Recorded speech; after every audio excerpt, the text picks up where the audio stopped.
Hello guys, good evening. Guys, may naturgo. Ganun eh, no? Si tumuturgo ay tinurgo ni Congressman Marcoleta. Kaya na dun sa hearing tungkol sa mga vloggers. Okay, sige. Guys, panoorin muna natin bago tayo mag-react. Okay? Eto.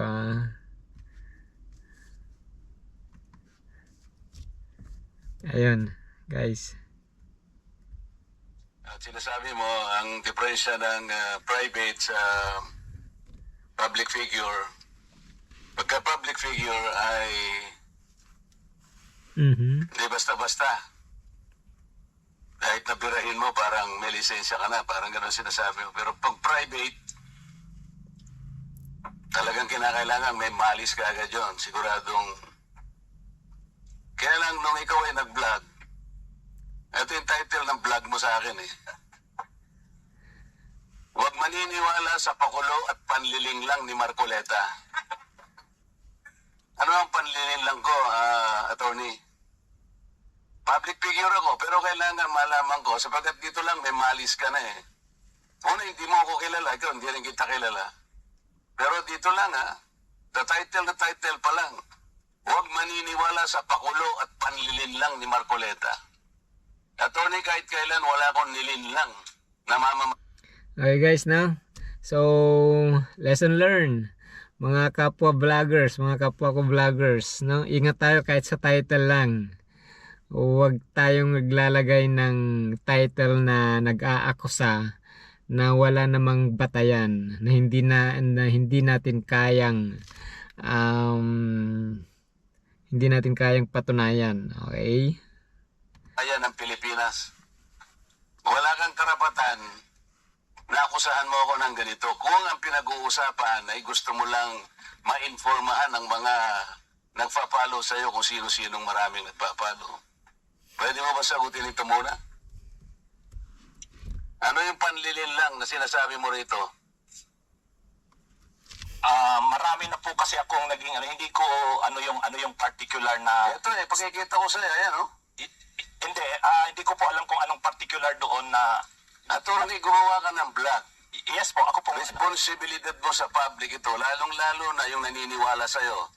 Hindi ko maniwala, paano mo silang napaniwala. Pero itong sinabi mong ito, may pakulo ako at panlilin lang. Aha. Ito yung sagutin mo. Hindi ako naniniwalang hindi mo naalala ito. Mr. Chair. Actually po, doon yata yan sa rally ng Iglesia ni Cristo na naging subject din ako po ng programa ninyo sa yung dalawang programa Excuse me. Honorable Congressman Marcoleta. Ako po yung naging subject nyo doon ni Saganang Mamamayan. Kasi ako yung nag-comment na sabi ko, dapat yung Iglesia ni Cristo kung talagang malaki yung mobilization nila, doon nila gawin sa Luneta, huwag sa Liwasan. Yun yung kasi, pag sa Liwasan, Attorney, huwag mong nililihi sa usapan. Pinag-usapan yung panlilin lang na sinasabi mo at pakulo. Naghahanap na ng Walang kinalaman yung rally ng INC naghahanap dito. ng palusot. doon ko po kita, Honorable Congressman Anong Marcoleta. panlilin lang ang ginawa ko doon sa rally? Yung po yatang speech nyo doon Hindi sa pa yata, kailangan siguruhin mo. Siguraduhin Ang salita mo. doon, anong parte ng speech ko? Ang nilinlang ko ang mamamayang Pilipino. Yan. Honorable Congressman Marcoleta. Naturgo na si Yung Tumuturgo. speech nyo po doon sa Ano nga, kung alam mo yung speech ko, ano yung panlilin lang doon? tingnan ko po dito sa ano ko kung ano yung ang dami ko na po kasi naging content tungkol Hindi ganun. Ako kapag ka sinabi ko, alam kong pinagbabasihan ko. Kahit matagal na yon, maaalala ko. Pag nilinlang ako ng isang tao, alam ko. Problema sa inyo, hindi ko nilalat ang vloggers, Ako, hindi ko minamasama yung vlogs. Yan ay part ng ating free speech. Expression. Yes, tama. At yan ay ginagaranti ng ating saligang batas. Totoo naman na kapag ka public figures, hindi dapat balat sibuyas. Hindi kagaya ng balat sibuyas ni Kong Barbers, alam ko yan. Pero hindi nangangahulugan. Kailangan i-establish ninyo. I-establish mo. Na ikaw ikaw ay abogado pa rin, kagaya na sinasabi mo, nagtuturo ka pa sa isang reputableng institusyon. Ateneo pa naman. Tinatanong ko lang ngayon, ikaw ang nagbablog, Basta po tungkol po talaga yung naging topic ko po kayo tungkol dun sa rally ng Ano nga yung sinabi ko sa rally? Nananil lang ako ng Pilipino. Wala ka man lang maisip? Ito yung Naturgo na. Kailangan talagang nagbablog Tumuturgo. Nanimislead mo yung mga tao. Nililil lang mo yung mga tao. Ang dahilan ay hindi mo man lang masabi kung ano yung aking mga panlilinlang na sinasabi mo rito. Makulo at panlilinlang. Hindi ganyan yung mga vloggers na kilala ko. Yung mga vloggers umaatake rin sa akin, pero hindi ako balat sibuyas. Sapagkat may basihan ang kanilang sinasabi. Yung pinag-uusapan siguro namin dito.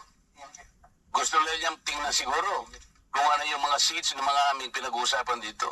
Hindi ako balat sibuyas, pero ito, wala akong makitang panlilang na ginawa ko sa ating mamamayan. Ikaw, ang lakas ng loob mo na mag-vlog. Abogado ka pa naman. O ano? Gusto panoorin ko po mamaya itong kung ano Ayun ang hirap sa atin, Mr. Chair ano po kasi Isip-isipin mo, bigla ka na lang gagawa ng isang vlog na ngayon itatanungin kita ng diretso. Wala ka man lang masabi, kahit isang panlilin lang. At ang inaakala mo, baka sakaling doon sa rally. Ibig mo sabihin, naharap ako sa rally pagkalakilay para manlilang lang ako ng mamamayang Pilipino? Hindi ka karapat-dapat na abogado Oo. Hindi ka dapat Yun magturo ang sa salita. Ateneo. Hindi ka karapat dapat. Sinasabi ko sa iyo ngayon.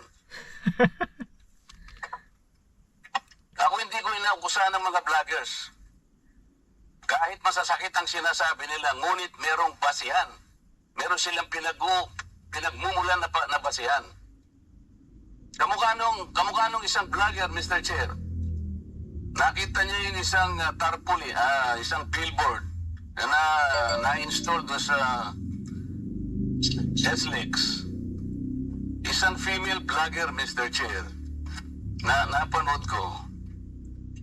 Etong si Marcoleta kanya, walang kahihiyan ito Nga pala At ikinahihiya na rin siya ng mga kapatid niya sa Iglesia ni Cristo. Sapagkat, akalain mong gagawa siya ng billboard, isasama niya kanya si Pastor Kibuloy. Di ba niya alam na si Pastor Kibuloy ay ganyan. So, kinakailangan, Mr. Chair, na sagutin ko. Ang pagkakasabi ko lang po na sagutin ko, miss ka ako, hindi kita kilala, pero medyo nasaktan lang ako, pero nandun na lang, pagpapasensyahan na kita, sapagkat ako ay public figure. Kung kulang ka ako ang ginanito mo, okay lang Kaya lang kita sasagutin sapagkat yung mga nakikinig sa'yo, baka malinlang mo. Baka sila'y mailigaw mo sa paniwala na ako nga ang gumawa ng billboard na yan. So ipinaliwanag ko, Mr. Chair, hindi ako ang gumawa ng billboard na yan.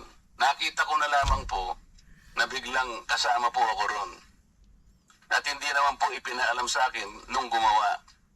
Siguro po dahil si Pastor Kibuloy po ay tumatakbo ring isang senador, inakala niya sigurong magiging maganda rin para sa kanya kung kami po'y magkasama. Ako naman po'y wala namang magagawa tungkol doon. Pero hindi ko na po, wala na po akong reaksyon sapagkat public figure nga po ako Lahat kami ay tatamaan. Ito nga po yung napakagandang pagkakasalita po sa Korte Suprema Mr. Chair, basahin ko lang, maliit lang po ito. The interest of society, ito po United States versus Bustos. The interest of society and the maintenance of good government demand a full discussion of public affairs. Complete liberty to comment on the conduct of public men is a scalpel in the case of free speech. The sharp incision of its probe relieves the abscesses of officialdom. Men in public life may suffer under a hostile and an unjust accusation. The wound can be assuaged with the balm of a clear conscience. A public officer must not be too thin-skinned with reference to comment upon his official acts. Kaya ko na lang siyang i-tolerate, Mr. Chair, yung babaeng yun Pero ikaw, attorney, dahil sa attorney ka, yan ang sinasabi mo, at nagtuturo ka pa sa isang reputable institution, dito lamang sa title mo eh. Huwag maniniwala sa pakulo at panlilinlang ni Marcoleta. Pagkatapos tatanungin kita ngayon, kung anong panlilinlang ang ginawa ko, wala ka man lang masabi. Kaya naman kitang i-demanda pero hindi na kita pagtitsagaan eh, kung ikaw lang. Gusto ko lang malaman ng mga tao na walang basihan tong ginagawa mo. Para sa akin, sapat na. Nakabayaran sa'yo. Guys, kailangan bang dapat bang mademanda? Comment down below. Dapat ba magdemanda na lang si Kong Marcoleta doon sa vlogger na 'yon? 21 pa po pala yon, 2024. May Oh, post ayan. kasi si Honorable Congressman Marcoleta, ang post niya yung tungkol sa pagbisita niya sa Naga, Tanaga President BP Leni. So ang post ni Honorable Congressman Marcoleta na yun yung mark ng pagiging statesman. Kasi hindi siya kay Duterte, kay Marcos, kay Leni, para sa kanya unity. So yung topic ko, huwag padadala sa pakulo at panlilinlang ng Anong Marcoleta. panlilinlang doon? Yun nga po, explain ko yung sinabi ko. Kasi Ano nga? opinion ko po ito, sabi ko, Oo nga, hindi panlilinlang yon. Nakipag-handshake ako. kaya nga, ang Sinabi ko, unity begins. sabihin ko lang po yung sinabi ko doon sa vlog ko. Hindi, panlilinlang ba yun? Ang sabi ko lang po, kasi kanina po tinatanong ako tungkol dun sa vlog ko na yon. Hindi ko talaga maalala sa dami ko ng vlog. So binasa ko Congressman Marcoleta. Sabi niya, reading from netizens, reactions on my brief and casual meeting with former VP Leni. After my trip to Sipokot, I now realize how really divided our people are. Reaching out to all our leaders can also be personal. Our ability to show our humanity beyond the realm of political. How else are we able to exemplify the true meaning of statesmanship if you refuse to extend your hand to all who wants to grasp it? I believe unity always begins with the handshake. Tapos may picture siya, kasama niya sa BBBM, si Duterte, si Leni, si Sara. Ang reaction ko doon, sabi ko, wag tayong padadala doon sa pakulo na yon at panlilang na kasi sabi ko, ang totoong statesman, ang paninindigan niya para sa bayan. Hindi ko nakita kay Congressman Marcoleta na ang mga paninindigan niya sa issue ay para sa bayan. So honest opinion ko po yun. Yung po yung ko. Hindi po ako doon, hindi po malicious yung yung intention ko. Mr. Chair, may I react? Marcoleta ng Pinutol mo lang, attorney. Ang kasunod doon, alam mo, tingnan po ninyo yung record ni ni Congressman Marcoleta. Siya yung nagsara sa ABS-CBN. Ang yabang-yabang niya. Yes. Isipin mo, sasabihin mo sa kanya, you do not even know the issues. Attorney, alam mo ba yung issue sa ABS-CBN? Yes po. What do you know about it? Mr. Chair. Sige daw. You can reply, Attorney Higi, please. Mahaba po yung mais. Pero ang na-raise nyo pong issues doon, maraming hindi binabayaran na tax ang ABS-CBN, may mga properties na in-acquire na illegal yung pagkaka-acquire, hindi binabayaran ng mga workers. So, mainly po yun yung nakita kong na-raise yung issues nung pinasara yung hindi binigyan ng renew yung franchise. So, Mr. Chair, ano ang panliling lang doon? Ni hindi mo alam yung Philippine Depository Receipts, ni hindi mo alam yung corporate layering, ni hindi mo alam yung transfer pricing na ginamit nila para magkaroon tax evasion through Big Dipper. Ni hindi mo alam ang napakarami nun. Pagkatapos, magbibintang ka na pakulo lang lahat ito, tako'y nanlilinla. Ano ang binibigay mo sa followers mo, Mr. Chair? Wala kang masabi na panlilinla eh. Ang sinasabi mo ngayon, opinion eh. Pwede kang kumabyo ng opinion. Attorney ha, kung talagang attorney ka. Pero huwag kang mag-chat-chat na ako'y nanlinlang ng mamamayang Pilipino. Yun. You want to reply, Attorney Ricky? Yes, Mr. Chair. Ayun, Okay, yun go po ahead. yung, kaya ko po sinasabi na yung ako naninindigan na yung vlogging ko, hindi po fake news kasi opinion ko po yun. Basta mo na lang sasabihin, Mr. Chair, na opinion mo yun, pero kinarge mo ako na manlilin lang. Hindi ka ba magsasabi ng facts mo kung paano ako nanlilin lang ng Pilipino? Abogado ka, di ba? Anong klase kang abogado? Mr. Chair, abogado daw ito eh. Attorney, you want to answer back? Again, Your Honor, yun na rin yung sinasabi kong concepts natin na ang mga public officials, ano yan, talagang open sila na punahin, i-criticize, medyo masakit minsan, pero yan yung pagkakaiba ng public official sa private citizen. Mr. Chair, hindi siya nagkikriticize eh. Sabi ko nga, binigyan kita ng halimbawa doon sa isang babaeng vlogger na sinabi niyang tanga ako at ikinahihiya ako ng lahat ng mga members ng INC. Pinatawad ko na siya ron eh. Masakit yun pero dahil meron siyang nakitang ganun. Pero ikaw sinabi mo eh, nanlin lang ako eh. Ngayon sinasabi mo, may opinion ka, nanlin lang. Wala kang masabi ngayon kung ano-anong ginawa ko para manlin lang ako ng Pilipino. Hindi ka abogado eh. Hindi opinion ito. Mr. Chair, Yes, yeah. okay na po siguro, kasi marami pa sigurong pag-usapan. Naka. Ikaw ang manlin lang. Ikaw. Okay. Thank you so Yun. much to both of you. Yun ang... We exhausted that issue and we let the So yun both yung parties tamang word doon. Yun ang pinakatamang salita. Ikaw ang manlilinlang vlogger Ricky Tumuturgo. Ayan, ano, di naturgo ka ngayon. Sabi-sabi ka ng maniling lang pero hindi mo kayang patunayan kung ano ang ginawa niya para sabihin mong nanlin lang siya. So guys, mga kapwa vloggers dyan, ingat-ingat tayo. Although open yung mga tinitira natin, mga politicians, open to public, criticize them, anything that you want to say about them, may mapa-positive man yan or negative, as long as mayroon tayong basis. Okay? Yun yung sabi ni Kong Margoleta, di ba? Napagpapasensyahan naman eh.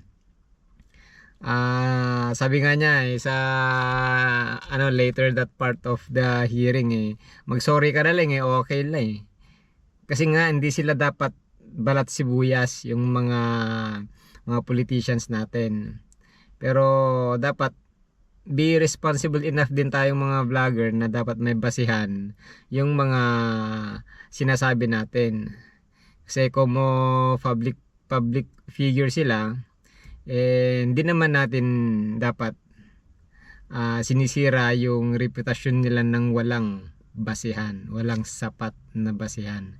Dahil pag tayo bineltahan nila, may kalalagyan tayo. Matuturgo tayo katulad ni Tumuturgo. Guys, until the next one, maraming salamat. Babu.